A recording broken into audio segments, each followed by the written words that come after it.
Ladies, how are you? Almost dry enough.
Ladies, how are you?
That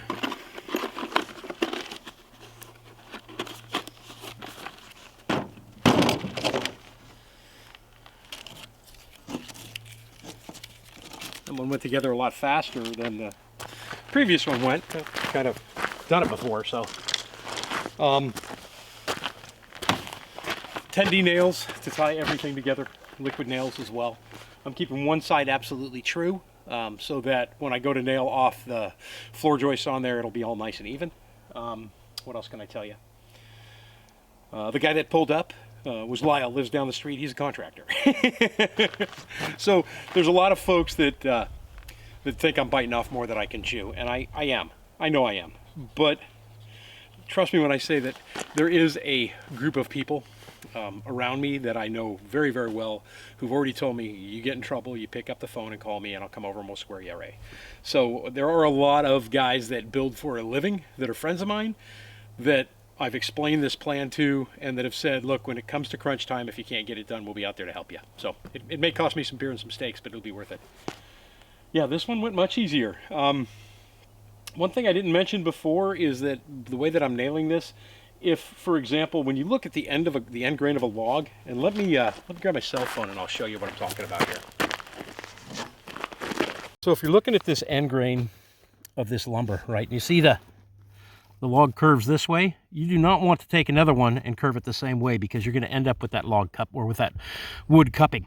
So what I've done here is there, and then the opposite direction on this one, but I got really lucky and I have a couple of pieces of center heartwood right here, which is what that is, right? There's the absolute center of the tree that this was cut out of. So I should be good on that. And I make sure that I'm doing that with the wood as I go all the way down this beam, so that I don't end up with anything cupping, right? Because if it's all going in the same direction, it's going to want to warp in that same direction. But by nailing it off in opposite directions, it makes it more rigid and keeps it from cupping like that. I should always also take this opportunity to say, thank you, John. Bought me some knee pads, and so now I have two sets, because I actually bought a set and they're sitting in the front seat of the truck. But these ones are a lot more comfortable than the ones that I got. The ones that I got are pretty chintzy, cheap foam ones. But it's a whole lot easier to nail this off with knee pads on. Live and learn, right? Live and learn. I'm using this square to square up the one side and keep it true. And I used, like I said, the number 10 nails to tack everything in, and now I'm going to go back with 16s and I'm going to nail off both sides of that board in a W pattern. And I'll probably go ahead and time lapse this one as well. But I'll tell you right now that I probably only have maybe an hour into this one. My second beam taking a lot less time. The first one took me about 3 hours, 3.5 hours. This one's taking a whole lot less time to do. With this, I need one more beam for the bottom, and I'll give you a peek over at what we look like on the ground over here as well.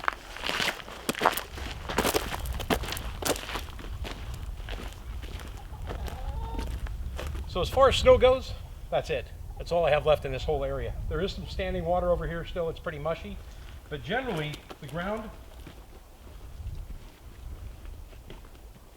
it's already starting to firm up over here. Still on the squishy side, but by the time I get the skid steer in here on the 21st of May, it should be dry, more than dry enough to get everything cleaned up. I want to do one final pass on here and level it out, but there's a couple of trees over here that are all going to come down as well before I do that, just so I can get it cleaned up and I know that I don't have anything right in the way while I'm building. Probably take these two down as well. And maybe that one, we'll have to see. But I want to open it up. I want to make sure that I got plenty of room in there, and I don't want to worry about having a tree fall on, you know, the cabin the first year. It's been so windy the last couple of days. Basically, it's been so windy that it popped the chicken coop door open. So I have to do some work on the chicken coop as well. Look for that probably in the next video, getting that all leveled out. But things are moving right along.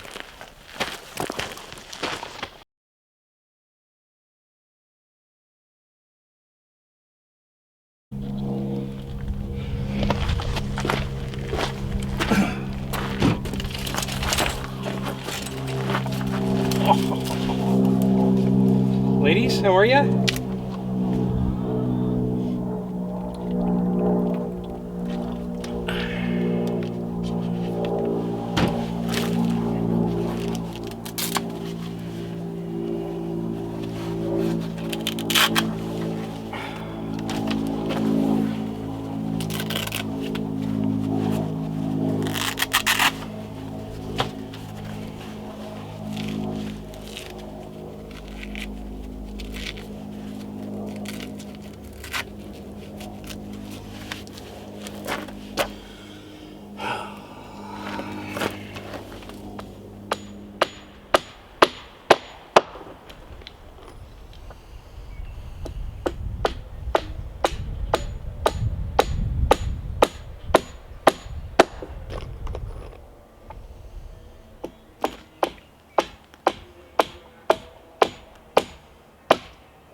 Started doing this,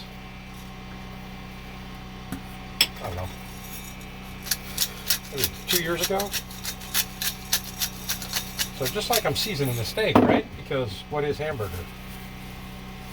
Usually it's ground chuck. Usually it's steak. So kosher salt.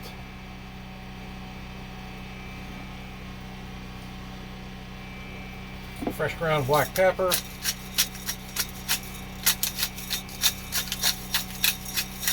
And that is it. That is all I put on them. Then I have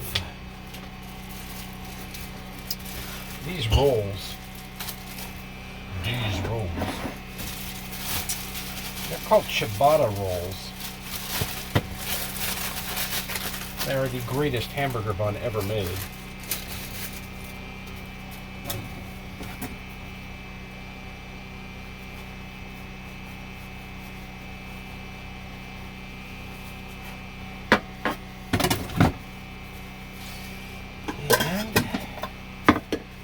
Butter.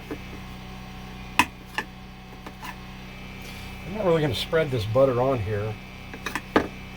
Instead, what I'm going to do is put this roll on the grill. Right, the cap side up. And when I put the burger on, I put it on the grill just like this. Then when it melts, I'll go ahead and I'll move everything around. It's tasty. Need some more butter.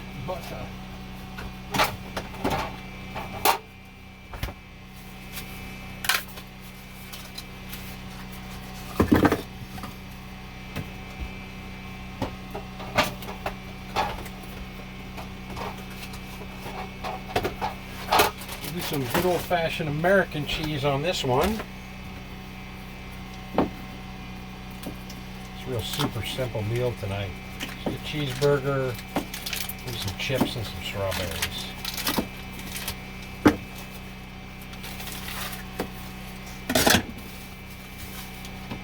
And now, we just wait for the grill.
I like a pretty simple burger.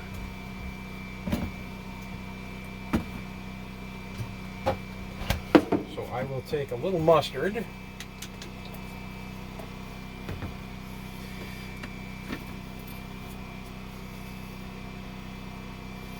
On the bottom. And we're going to top this with some red onion. A little mayo on the top.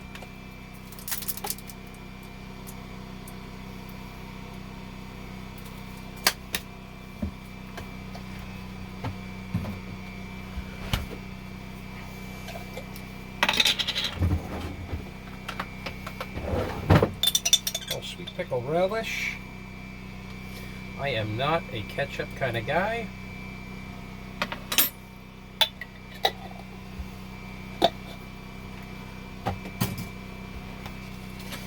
And the reason why I love these buns so much is because they just hold up so nicely. Need some chips too, huh?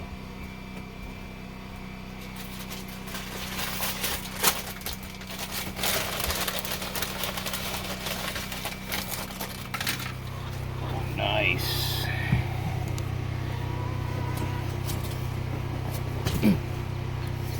That is a pretty burger.